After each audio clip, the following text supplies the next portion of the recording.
ये मेरा मैसेज है हमारे ज़ोनल चेयरमैन्स को और सब ज़ोनल चेयरमैन्स को। हम लोग घर में बैठ के रहने से कुछ नहीं होगा।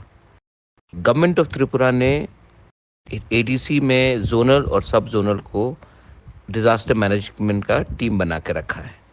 आप लोग अभी जाकर डीएम के ऑफिस में, एसडीएम के ऑफिस में, बीडीओ के ऑफिस में जाकर बैठ जाइए। जितना भी हेल्प निकाल सकते हैं निकालिए। और हमारे जो तिपरासा लोग हैं जिनका घर फ्लड्स में बहुत ख़राब तरीके से अफेक्ट हुआ है, जो लोग अभी शेल्टर होम में रह रहे हैं, उनको हेल्प कीजिए।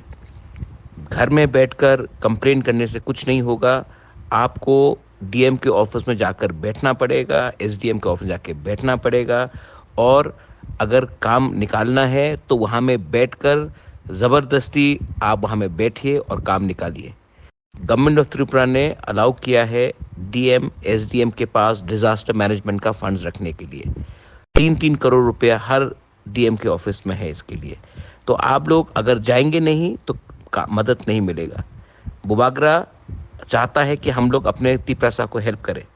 अगर आप लोग लीडर बनना चाहते हैं तो ये टाइम नहीं है, ये टाइम है काम करने का और अपने लोगों को